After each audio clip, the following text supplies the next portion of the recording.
Atenção porque vai começar a aula de inglês.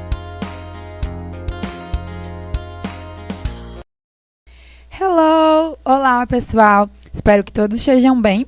Vamos iniciar a nossa aula 7 de inglês. Então, já estamos aí na segunda unidade. Já tivemos 2 aulas, com essa. E vamos lá com todo o gás aí. Espero que todos estejam atentos para iniciarmos a nossa aula. Eu gostaria de corrigir com vocês algumas questõezinhas da atividade da última aula, que foi da aula 6, para que vocês possam observar algo que vocês erraram, ou se acertaram, lembrar e corrigir. A primeira questão que eu quero corrigir com vocês é a questão, na verdade, número 1, e diz o seguinte: assinale a alternativa que melhor preenche o espaço em branco na frase a seguir. Então, vocês observam que essa frase ela está com espaço para ser preenchido e vocês deveriam colocar o pronome que melhor preencheria esse espaço, esse espaçozinho que está faltando, da palavra. E embaixo, eu já coloquei para vocês a tradução, para que vocês pudessem saber que pronome era. Então, a frase diz o seguinte: ela é professora de inglês. A palavra que deveria ser completada é a palavra ela, o pronome ela. Como é que seria esse pronome em inglês? Das alternativas, se vocês observarem, a única que corresponde à palavra ela é she. A da letrinha é a i. Então, essa palavra, esse pronome, era o único correto que corresponde à palavra ela, tá bom? Então, a alternativa, letra E. Já a terceira questão é a outra que eu quero corrigir com vocês. São 3 questõezinhas, então eu vou corrigir a primeira, terceira e a quinta. A terceira diz a seguinte frase, a seguinte pergunta: se fôssemos usar um pronome para a imagem abaixo, qual pronome usaríamos? Então, vocês observam que tem a imagem de uma bola. Para coisas, objetos, animais, nós aprendemos na última aula que se usa qual pronome?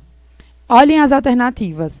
O único, que é usado para coisas, objetos no singular, porque só tem uma bola aí, é o pronome it, que é o da letra A, tá bom? Então, como só tem um objeto, é só uma bola, e está no singular, e se refere a coisas, objetos, nós usamos esse pronome. Então, a alternativa, como eu já falei, letra A. Quinta questão diz o seguinte: assinale a tirinha abaixo, analise, na verdade, a tirinha abaixo e responda. Qual dos pronomes presentes nela significa você? Então, vejam que nessa tirinha tem alguns pronomes, mas qual significa você? Então, observem que tem essa tirinha, eles estão conversando aí, mas o que eu quero destacar com vocês é o pronome. Vamos procurar os pronomes aí na tirinha. Se vocês observarem, no último quadradinho, tem os 2 pronomes que nós estudamos. Tem you, que é y-u, o-u, e tem o pronome I, que é só a letrinha I. Então, qual dos 2 corresponde à palavra você? Se vocês observarem, é o pronome you, como está na alternativa da letra B. Então, essa letra B corresponde ao pronome você. E aqui está o gabarito da atividade, que vocês podem corrigir aí também. Quem anotou, vai corrigindo, vai olhando se acertou. Primeiro, letra E. Segundo, letra D. Terceiro, A. Quarto, letra C. E, por último, quinto, alternativa B. E para começarmos a nossa aula de hoje, vamos à nossa frase do dia. Nossa frase do dia hoje ela é bem curtinha e eu quero ressaltar com vocês. É uma palavrinha que talvez vocês não saibam o significado. Ela está bem simples e bem clara, mas talvez vocês não saibam o significado da primeira palavra que eu quero mostrar para vocês. E eu gostaria que nessa aula de hoje vocês aprendessem como é que se fala essa palavra em inglês. A frase é o seguinte: God is love. O que significa isso? Love, todo mundo sabe que significa amor, na verdade. Mas a palavra que eu quero que vocês prestem atenção e aprendam, se não sabem, é a palavra God, que significa Deus. Então, a nossa frase de hoje quer dizer Deus é amor. Então, essa frase que eu queria deixar para vocês e ensinar essa palavra, esse nome Deus, se você não sabia. Tá bom, meus amores? Então, se liguem aí e não esqueçam. E vamos ao nosso conteúdo de hoje. Nosso conteúdo é sobre algo que nós já vimos, mas eu trouxe algo a mais para vocês. Então, o nosso assunto está sendo sobre os pronomes interrogativos, tá? E as expressões interrogativas. Então, os pronomes interrogativos nós já aprendemos. Vou mostrar aqui para relembrar com vocês. Eu vou fazer uma revisão bem rapidinha sobre esses pronomes interrogativos. Mas o que eu quero dar ênfase à nossa aula de hoje são as expressões interrogativas também, que estão ligadas a esse pronome. Então, se liguem aí na revisão. Olhem esses pronomes que vocês observam. Nós já estudamos nas últimas aulas, né? Algumas aulas atrás. Não sei se vocês lembram, mas se não lembra, preste atenção aqui para não esquecer. Nós vimos que os pronomes interrogativos, eles são usados para realizar questionamentos em inglês, né? Quando a gente faz alguma pergunta. Então, da mesma forma que a gente usa em português. Quando eu digo assim, quando é o seu aniversário? O que você está fazendo? Quem é você? Então, quando nós fazemos essas perguntas em inglês, são perguntas interrogativas, do mesmo jeito que é em português, tá certo? Então, vamos analisar eles aqui, para vocês lembrarem e não esquecer, tá certo? Então, preste atenção e se liga aqui. O primeiro pronome que eu quero que vocês observem é o what, que ele pode ter um significado de o que, qual, quais, tá certo? Então, observem isso aí.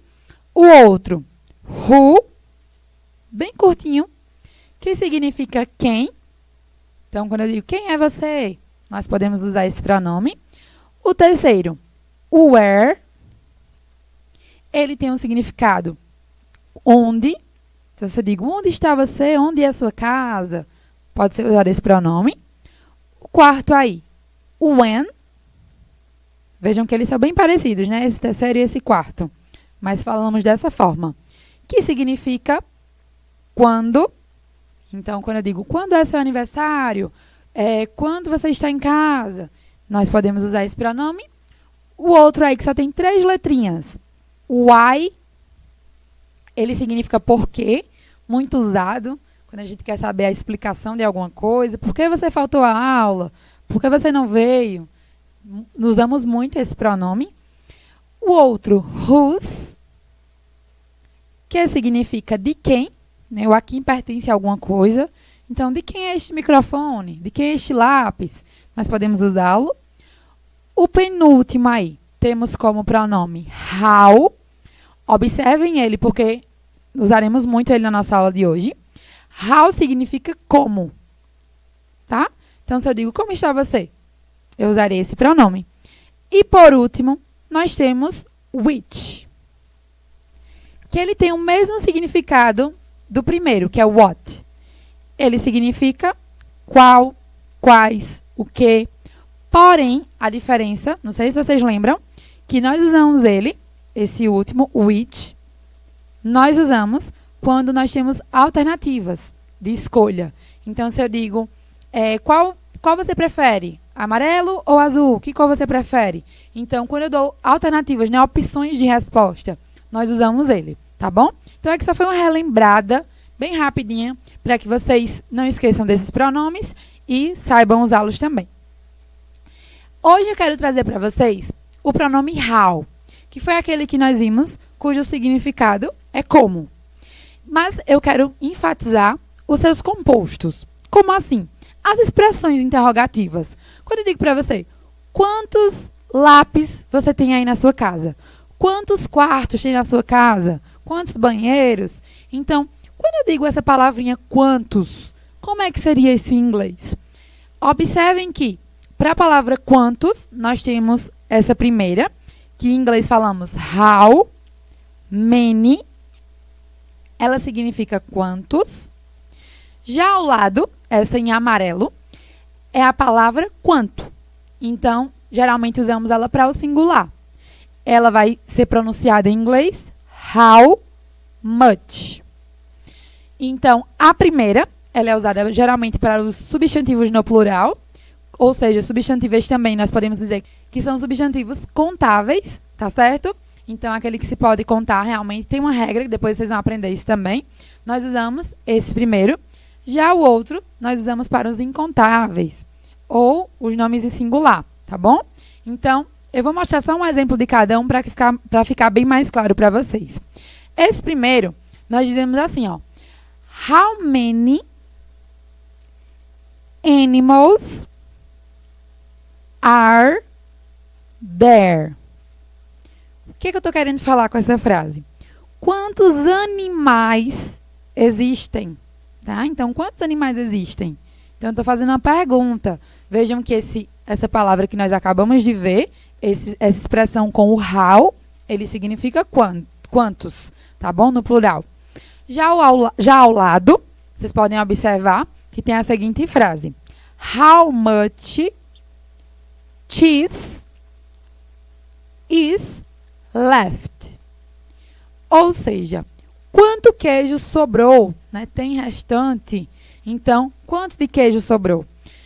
Observem que a primeira foi para substantivos no plural, a segunda foi para singular. A primeira significa quantos, a segunda quanto, ok? Não esqueçam disso, muito usada essas palavras em inglês. Próximo, essas duas expressões. How often e a de baixo, how long. Elas basicamente são parecidas, porém têm significados diferentes. A primeira, nós usamos quando falamos da frequência que uma ação acontece. Então, se eu digo para vocês assim, ó, essa frase que tem aí no exemplo para vocês. Com que frequência você vai para a academia? Tá? Então, academia, essa palavrinha aí por último. G-Y-M, gym, é o nome academia. Com que frequência você vai para a academia? Aí você pode dizer, eu vou para a academia 3 vezes na semana. Então, esse how often, nós usamos quando queremos falar frequência, tá bom? De alguma coisa. Já esse de baixo, how long, nós usamos para falar o comprimento ou a duração de uma ação. Como assim? Quando eu digo comprimento de algo, né? How long is the... Por exemplo, qual o comprimento da escada, por exemplo? Né? Então, qual o comprimento daquela escada? Quando a gente quer falar de comprimentos, nós podemos usar essa expressão. Ou a duração que alguma coisa tem. A primeira é a frequência. Então, com que frequência você vai para a academia? 2 vezes na semana. Mas, quanto tempo, né, leva para você chegar na academia, por exemplo? Então, eu passo 15 minutos para chegar na academia. Então, isso é a duração que tem aquela ação que você está fazendo. Deu para ficar claro? Qualquer coisa vocês vão falando com os professores de vocês também, se tiver alguma dúvida. Mas acredito que vocês conseguiram entender. A diferença dos dois é isso. O primeiro é a frequência com que algo acontece. O segundo é a duração daquela ação. Tá certo? Então, lembrem dessas duas palavras que também são importantes. Essa, muito simples e clara em inglês, é a expressão how old. Tá bem explícito aí para vocês, né? Bem claro, que significa quantos. Só que aqui a gente vai falar da idade, tá? Quantos anos. Então, se eu digo how old are you? Seria quantos anos você tem. Então, seria essa expressão que nós usamos para falar da idade. Então, nós podemos observar essas palavrinhas, esse composto do how, tá certo? Old, O-L-D, quando a gente vai falar da idade. Não esqueçam dele. Temos how tall e how high. Essas outras duas aí. Vários compostos, né, que vocês podem observar que tem com a palavrinha how. E elas significam, por exemplo, qual altura? As duas têm esse significado. Qual altura? Porém, prestem atenção que eu vou dizer para vocês a diferença. Qual a diferença dessa primeira para a segunda? Se as duas significam qual altura, qual a diferença? Essa primeira, how tall, nós usamos para a pessoa. Então, eu digo, quanto de altura você tem, né? Qual a sua altura? Vamos usar para pessoas. Mas eu digo, qual é a altura daquele prédio? Tá? Então, nós não estamos falando mais de pessoas, e sim de coisas. Nós usamos essa segunda. Deu para ficar claro? Espero que sim. Então, observem que essas também são bem utilizadas em inglês. E, por último, eu queria mostrar para vocês a expressão que vai falar do tamanho, tá certo? Então, quando eu digo assim, qual o tamanho de alguma coisa? Em inglês, nós usamos how, a palavra how de novo, e o nome big. B-I-G. Então, aqui eu estou perguntando para vocês, qual o tamanho do Brasil? Né? How big o Brasil é? Qual o tamanho do Brasil? Então, quando eu quero falar do tamanho de algo, eu uso essa expressão, tá certo? Então, não esqueçam que esses são os compostos de how. Eles são bem usados e muito comuns quando se vai fazer alguma pergunta em inglês. E é isso, pessoal. Espero que vocês tenham entendido. Qualquer dúvida, vão falando, não fiquem com dúvida. E até a próxima aula. Bye, bye e thank you!